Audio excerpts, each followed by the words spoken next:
Dual Destiny came out last week, and it offers a new exotic that has some old perks, which you can have too, and it's rerollable. Many people are pretty excited about it because you're gonna get some pretty busted builds, but there is a group of people that feel left out of the good loot, you know, and that is the solo player. You see, in Dual Destiny, you have to have two people playing with it, and you have to have comms. It's not really solo player friendly.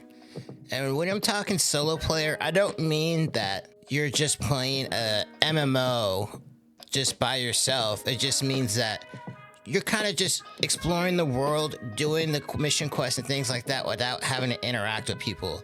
And this has been a thing for the longest time now, and it's only getting more and more prevalent within MMOs, especially MMORPGs. WoW War Within is having some tailored aspect for solo players, and there is plenty of just lists and things that are made for solo players around MMOs. It's just a thing that's been going on since the kind of the birth of WoW. The funny thing is though, Destiny 2 has actually kind of gone the opposite way. Before, you were able to actually participate in raids and dungeons and strikes without having to communicate with people, but it seems that Bungie is leaning into actually having people do comms. And I first noticed this in Vow the Disciple, where there were specific call outs that needed to be seen, and it was more than just 2 or 3, and you couldn't really throw them in the chat really quick. Now, is there people who could do that? Yeah, of course. But for the vast majority of people, especially on games like Destiny 2, where a lot of people are on console, voice chat is obviously the way to go. And with this rapid pace of game and the higher end content that seems to get more and more challenging that requires communication, solo players are just feeling left out. It's not that it's a bad thing in general, it's just that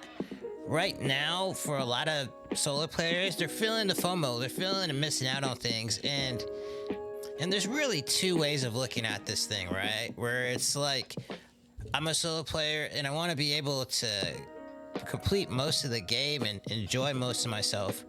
Mostly like a lot of the other games do have. Yes, there is higher end hard stuff. Things that are like similar to a mastered raid or mastered dungeon. Other games do have that, and that would definitely require some form of communication. On the flip side of that is that, hey man, we're in a massive multiplayer online game and it should be social. Like, you're playing with a ton of other people.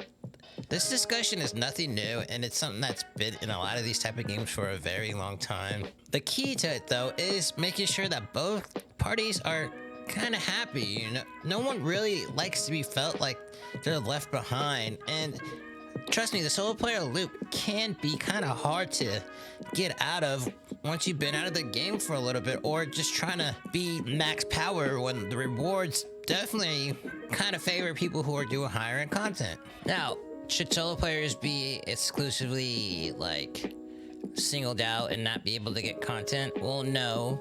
Some companies are choosing to maybe have solo players get it later on. Another way to do this is to have various other ways where solo players can catch up and have good little story beats and feel like they are part of the universe. The Empire. It's time we repeated that triumph.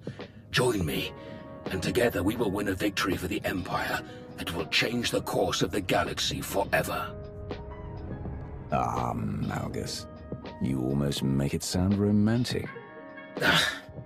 Whether it's via currency or via having more pinnacle weapons available, or having just more easier ways to level up besides just having everything marginally levels you up except the raid and the new dungeon, which massively levels you up, especially when it's a must to have communication.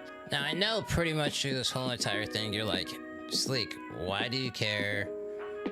What's up? Like, first and foremost, Destiny is not really a true MMORPG.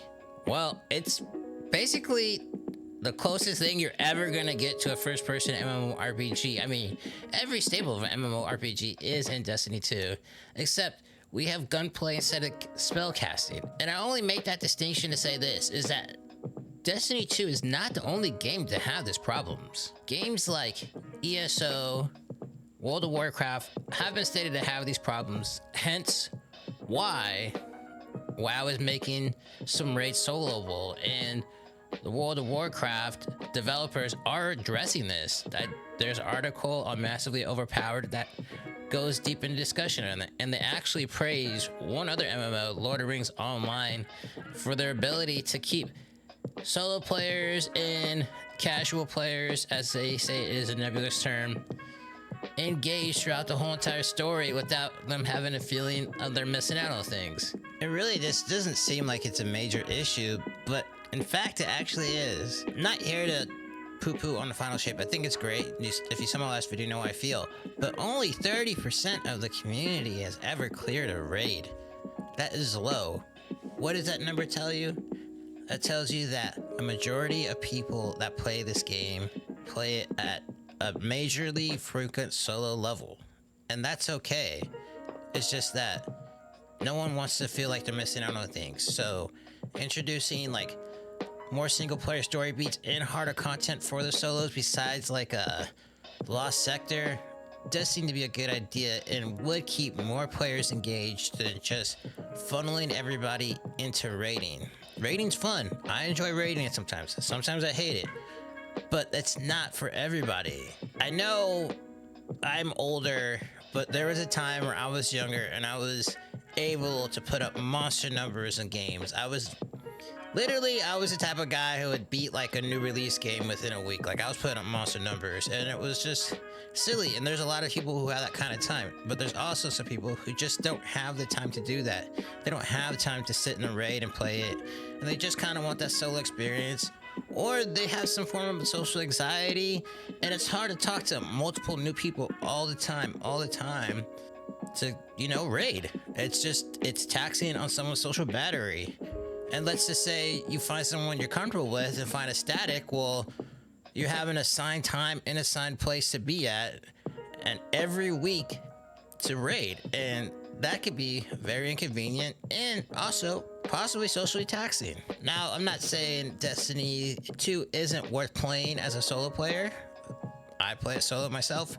I do think there needs to be some considerations taken into the solo community and just how they feel about the game and what can be done to make playing the game solo a much more enjoyable experience. Oftentimes, you come home from a long day, maybe having to deal with people, you just want to go home and frag out, man. There's not too much to think about. Why do you think Call of Duty is so popular? You just kind of shut your brain off for the most part if you're casual and play and enjoy the experience.